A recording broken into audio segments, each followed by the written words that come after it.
the Sick and Tired Old New Orleans Classic, and other tracks. An incredible CD.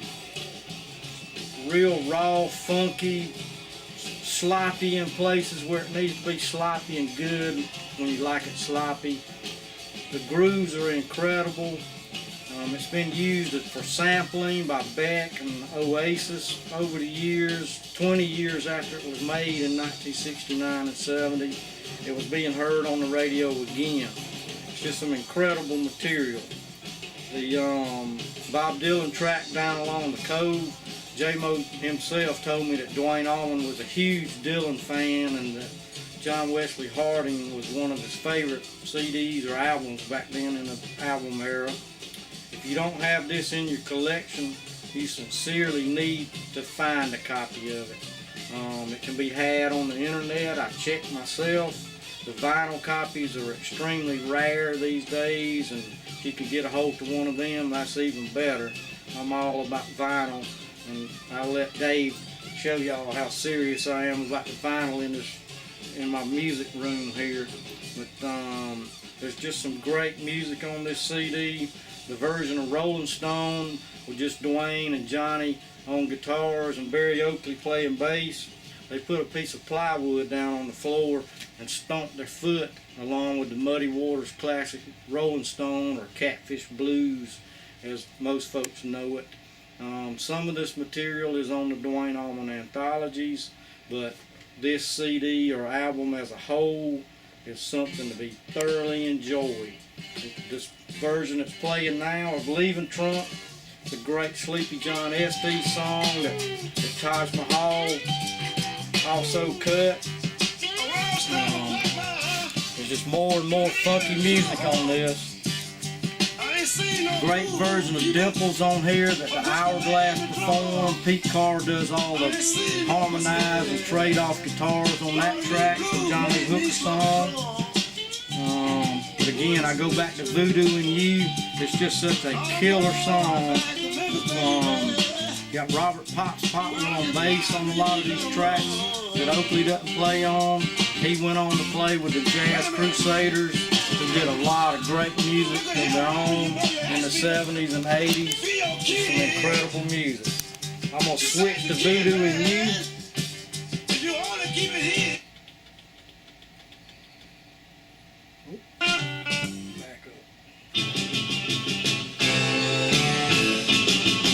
Dwayne and Pete Carr trading off, Bush Trucks and J-Mo, looking and grooving. So I'll sit back and enjoy the great Johnny Jenkins singing his heart out. Okay, y'all just saw the collection of music in this room. I need to thank my mother for allowing me to keep it all these years and putting up with a bunch of rock and roll hippies like me and Dave and Newton and Chris Hicks, folks responsible for bringing this program to you. I'd also like to dedicate this show to the late Nick Nichols from IQ Radio, who gave me my first opportunity to be on real radio and get to play some of the stuff that I love to play. He's sorely missed, and the IQ radio station is sorely missed. So thanks to Jeff Spencer Perkins for allowing me to be on the air with him as well. We had a blast while it lasted. Long live IQ Radio and Radio Collar. One thing I need to add about Mr. Johnny Jenkins, and a lot of folks aren't aware of it, when he was a young teenager, without his father knowing about it, he came to Macon to visit family members. And in the course of that, Jimi Hendrix got to hear and see Johnny Jenkins expression field with behind the guitar head, guitar behind the head annex, and doing the splits, like James Brown. I mean, I can't do them, but Jimi Hendrix obviously was inspired by Johnny Jenkins' flamboyant stage persona, and it's been said that many years later, when Jimi Hendrix was about to become famous, that Johnny Jenkins did get the opportunity to sit and play with him at one point. Now, that's been in dispute, but there's no disputing that Hendrix copped a bunch of his stage show from what Johnny Jenkins was doing 10 years prior to Hendrix becoming famous. And there's too many witnesses in Macon that can attest to that. So if that don't sell you on listening to Johnny Jenkins, then I don't know what will.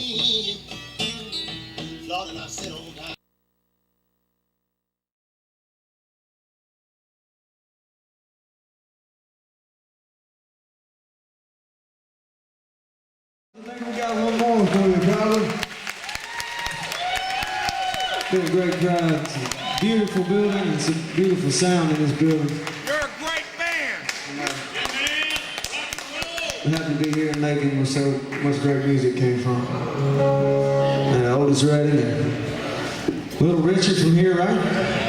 Dwayne Allman. Yeah, and then all the Allman Brothers, all everything in Capricorn. We like to visit friends here in Macon when we come through, pay respects to people that need respect. And you got a lot of them buried around here. And Phil Walden too, starting Capricorn. Yeah. We need more Phil Waldens in the world in the music business these days. We do a little thing called Welcome to Alabama.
That you've always been beside of.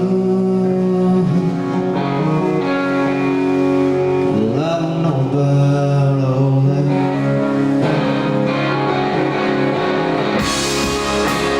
Let me tell you something. Oh, to get you thinking back again.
much, y'all. We got little Cindy Williams coming up next. Y'all come again.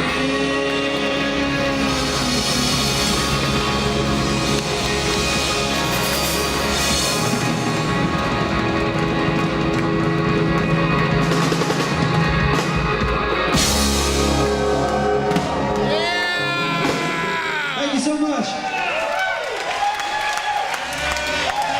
Thank you.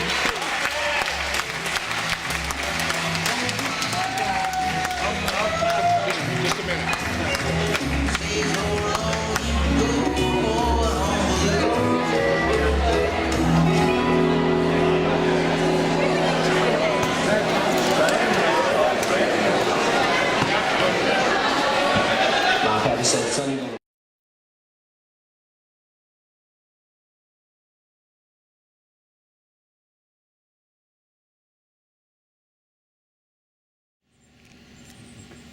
Okay, this is over Edwards Avenue. It's part of Unionville, over near Key Street, off of Mosley, off of Anthony Road. In 1958, 59, my mother bought this house here. We came over to live with her. I was going to basically my last year at Bella Hudson, I was get ready to go into Bella Hudson Junior High. And this is where I started out my music career. To sit there on the porch, where that chairs are, and practice my horn. Like almost every evening, and everybody, all the neighbors knew me. They could always say they called me horn player for a while, and they just called me buddy and all that. And it was just a lot of fun, just being in the neighborhood where I could actually do it. And practice my horn. There was more musicians in the neighborhood. Harold Smith lived across the hill over there, and I used to go over to his house.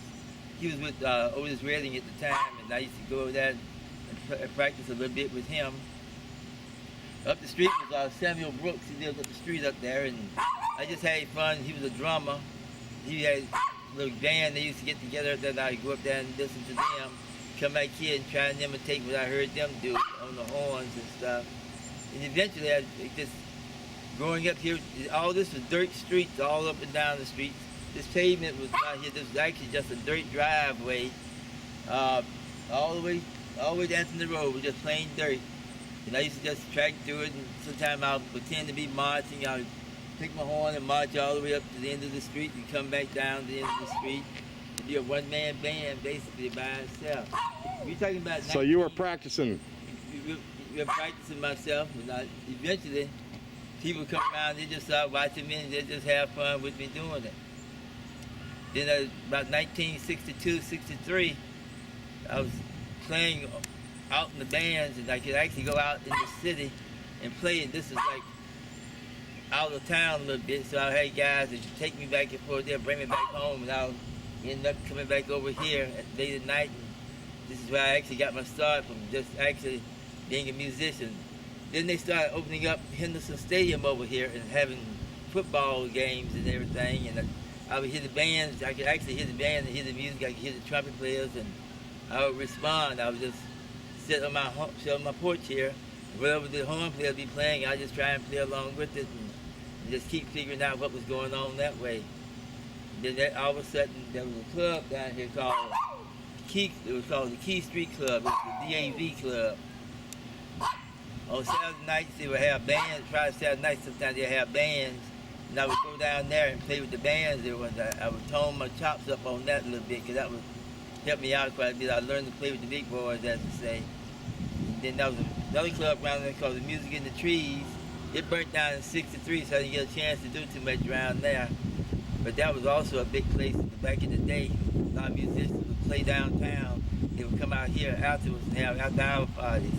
I only got a chance to see maybe one or two of those before all that happened. That basically me living over on this side of town until I moved out in '67. 66 I moved out and went to Augusta. And from Augusta I moved on to different things. That's basically me here in the neighborhood. Which one of these is your rooms?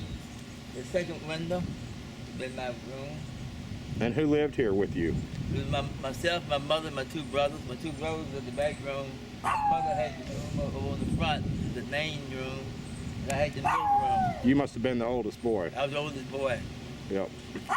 The oldest rules. Yeah, the oldest had the biggest room. So I had my own little stereo system and everything in my room, and everything I did that was on my own. In this house? This house is Rose. This is Rose Miller's? The Millers. That must be her little dog. That's her little dog. And they've been there since, but they were there before we came. Oh, is that right? They still there. They own the block. Right. That's the block captain. The block captain, along with across the street was Miss Bivens. In the end corner of the Bivens family, they're still there. You see the Smith family leaving, that's some of the great grandkids they leaving the house now. But they're moving back into the house. Oh yeah, they've been fixing it up. Right, they're working on the house now. So believe it or not, this whole neighborhood is basically the same color. Miss Christine still lives next door to us over here. And Rose is over here. Jackson moved out maybe 10 years ago.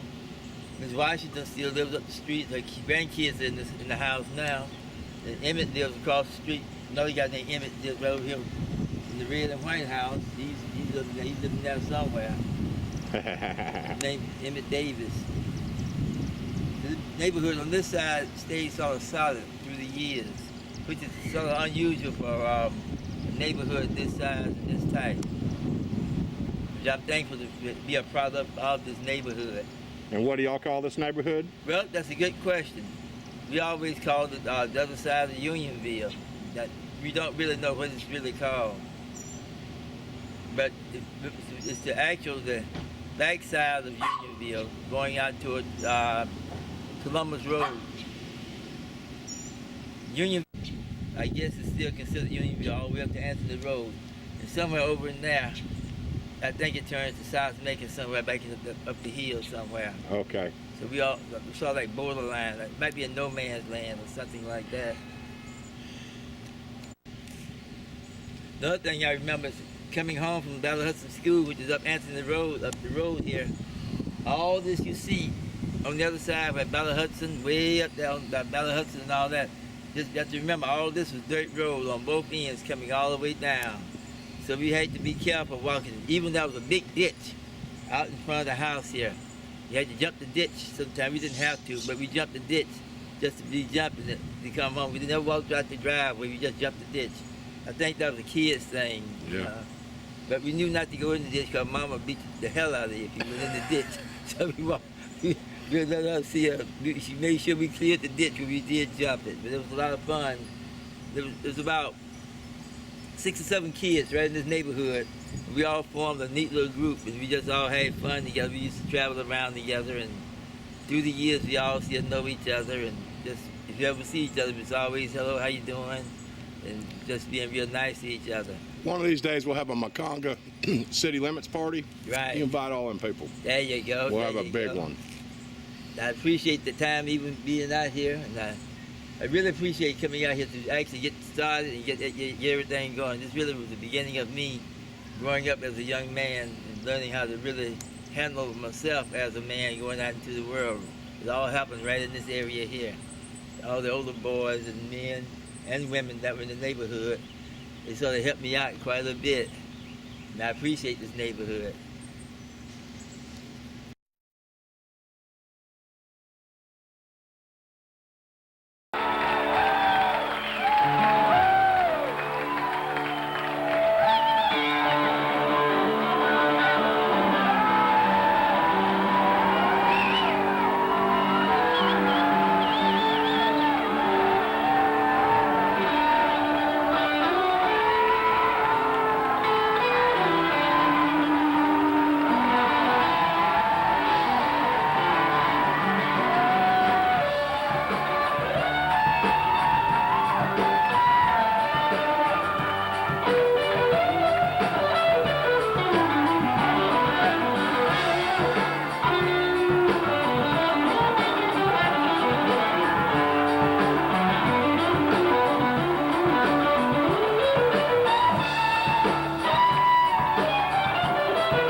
I'm gonna time 'em out.